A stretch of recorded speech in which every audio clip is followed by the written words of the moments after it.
is stagnant. Living standards, especially in Western Europe, have been stagnant or even arguably falling for about the last 20 years now.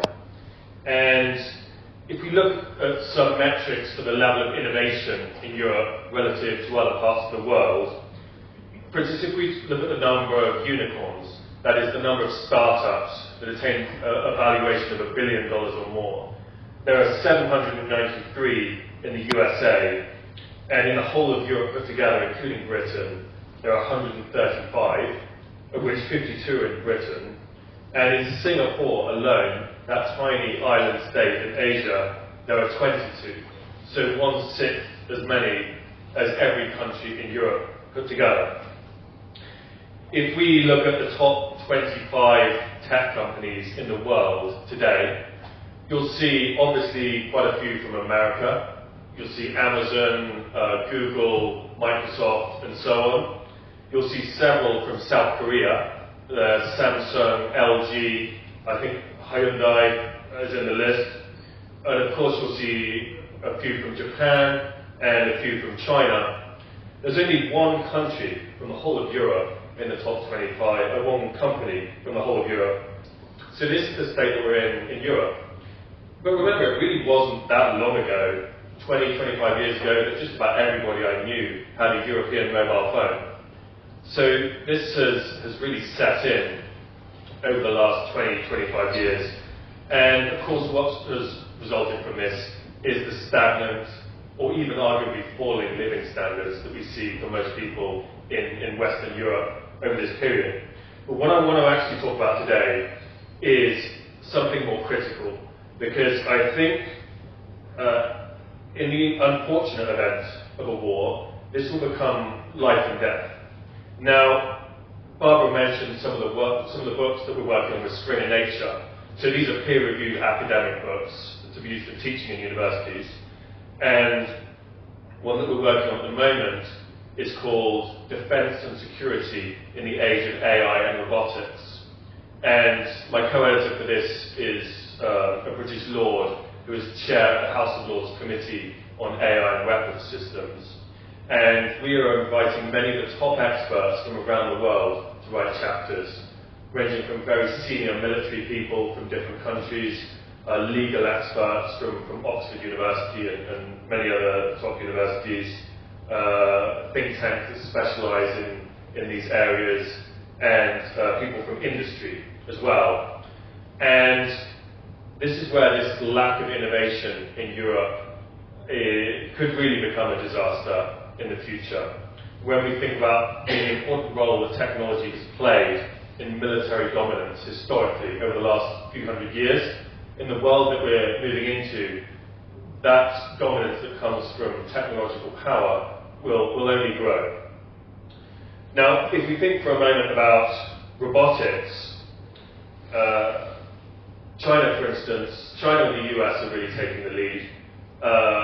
There's obviously a huge number of drones being manufactured, but also now humanoid robots as well.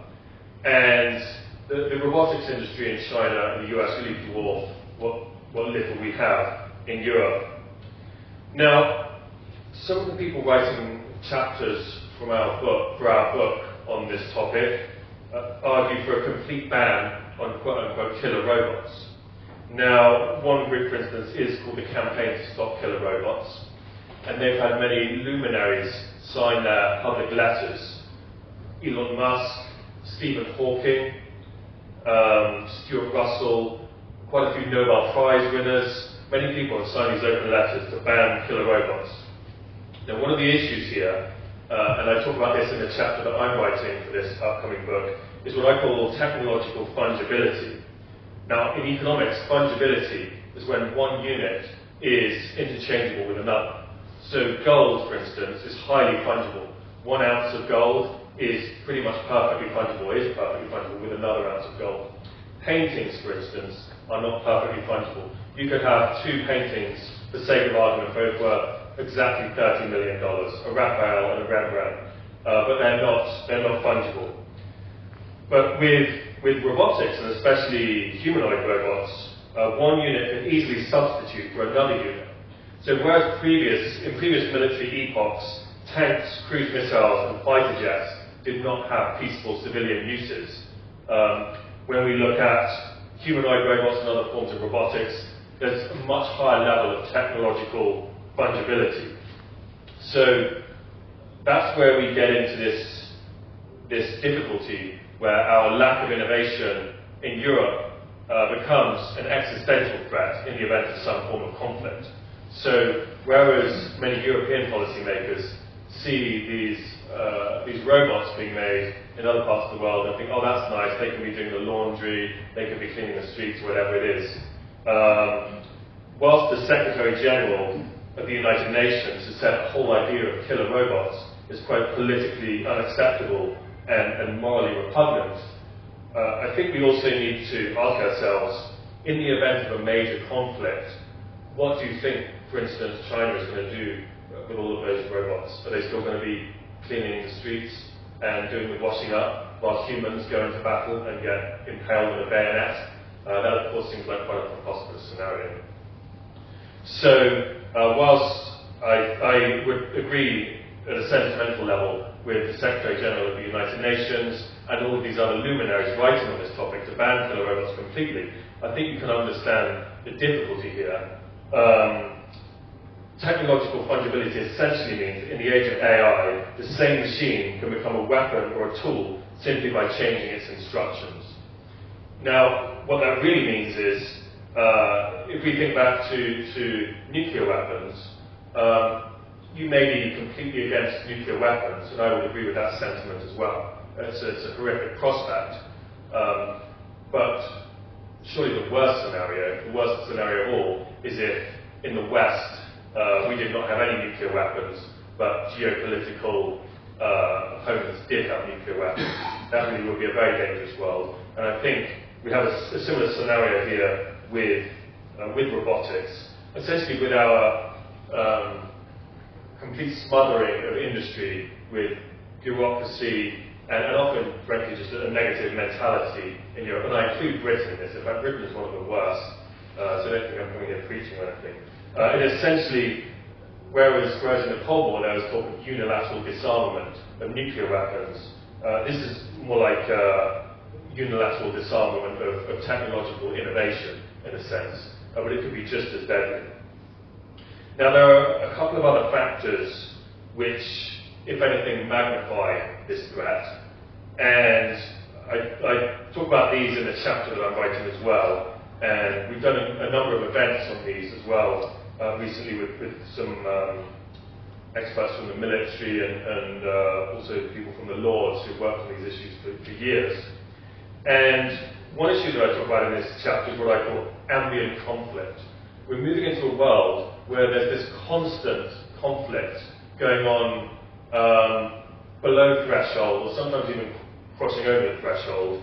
So ambient conflict, as I describe it in the chapter, is really a combination of what's been called grey zone conflict by William Nemeth, hybrid warfare, such as happened in Crimea, which Frank Hoffman wrote about originally, about 15 years ago, I think. Persistent engagement, which is what Admiral Philip Davidson wrote about, particularly in the cyber domain. But then also there's asymmetric information. For instance, the RAND Corporation have written on the problems of truth decay. And then finally, attribution opacity, which Martin Libicki has written about. So attribution opacity, for instance, in the cyber domain is, these days, there are constant attacks in the cyber domain going on all day, every day. And often, you can't even really be sure who it is that's attacking you. So that all serves to create this highly unstable environment.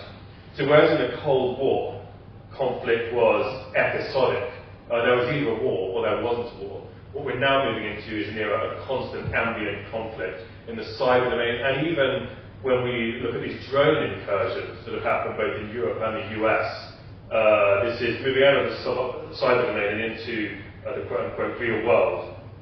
And indeed, there's many cyber experts will tell you, we've got some of the top cyber experts writing chapters for our book as well, and many will say it's really just a matter of time before there is some type of spillover from all of these cyber attacks into the quote-unquote real world. There could be an attack on a healthcare system or something along those lines. It's very unclear whether this is essentially an act of war. And especially you have these problems that I just listed of attribution of opacity. We're never really sure who's doing this, asymmetric information, and so on. Now, one of the things that leads towards is more and more automation of defense systems. So that's already happening a lot in the cyber domain. But another area that I write about then in this chapter, and that I've discussed a lot recently in these lectures, is what I call the delegation dilemma. You may be familiar with the prisoner's dilemma in game theory. And the delegation dilemma is the idea that with these types of conflict, there's always incentives to delegate more and more control to automated systems. So let's take a drone example for a moment. Imagine you have two sides in a battle. Each side has 50,000 drones, and one side tries to maintain what's been called a meaningful human control by legal experts. So that is, there is a human being in charge of the drone to stop it engaging in any destructive activity without giving the go-ahead. So imagine one side has meaningful human control, and the other side, the drones are fully automated, controlled by neural networks. You can likely see very quickly there's the incentive to delegate to more and more automation. But that then moves up the chain of command, because then you think of, okay, well, there's 1,000 drones on this side and 1,000 drones on this side. The one that's fully automated with control delegated to neural networks can respond far more quickly. It can synchronize all of those drones.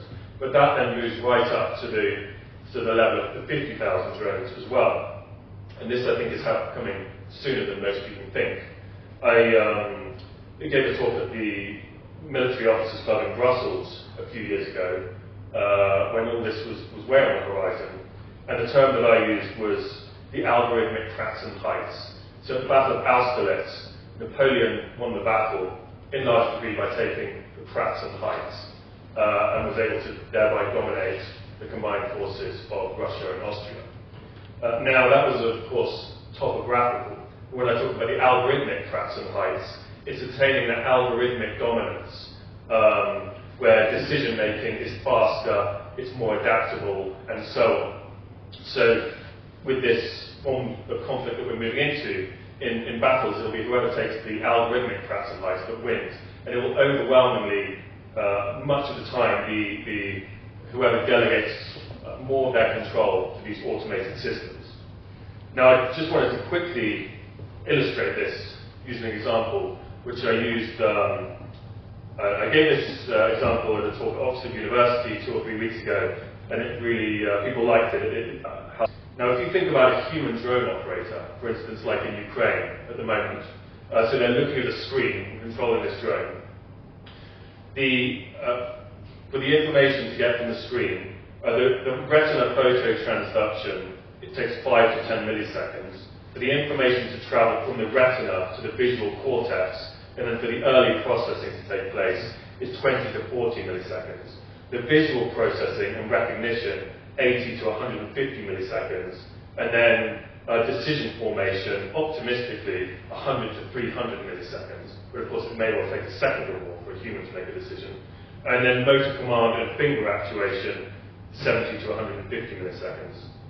So optimistically, the human being controlling a drone decision loop, very optimistically, is 250 to 400 milliseconds.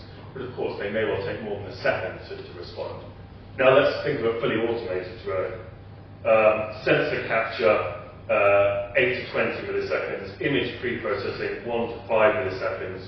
Neural network inference, 1 to 10 milliseconds. Post-processing and target selection, 1 to 5 milliseconds. Motor command to actuator, 1 to 5 milliseconds. And then, so in other words, total onboard AI perception to action loop is 10 to 30 milliseconds.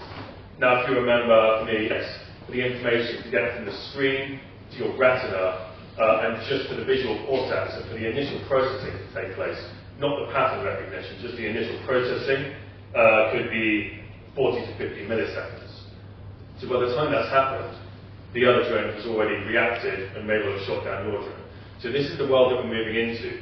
So this extraordinary stagnation in Europe, we are moving into this completely new epoch of warfare and conflict, which we're fully unprepared for, and at every level. And so, as I said, this lack of innovation in Europe will become quite literally a matter of life or death in the event of a major conflict. And so, in essence, it's my view that far sooner, there's a lot of discussion on the timeline for this, including with many of the authors for our book, incidentally, but my view is it's going to happen much sooner than most people think. I think human decision-making will be more or less arbitraged away quite quickly in the event of a conflict. So, in summary today then, there's been a lot of talk about the economic stagnation in Europe, stagnant or even falling living standards in Western Europe, including Britain. In fact, Britain is one of the worst, as I said. On Wednesday, we had a discussion in Brussels, and I talked through the level of bureaucracy, for instance. Today, I just gave some indication, talking about the top tech companies in the world. Even small countries like South Korea have far more large tech companies than we do in the whole of Europe put together. But today, hopefully I've got this idea across, that we are now moving into a new military epoch where this technological stagnation that we have in Europe may well become a matter of life or death in the event of a large-scale conflict. And so it's really, even if these stagnant or falling living standards weren't enough of a motivation for Europe to get its act together, hopefully this will be. So thank you very much.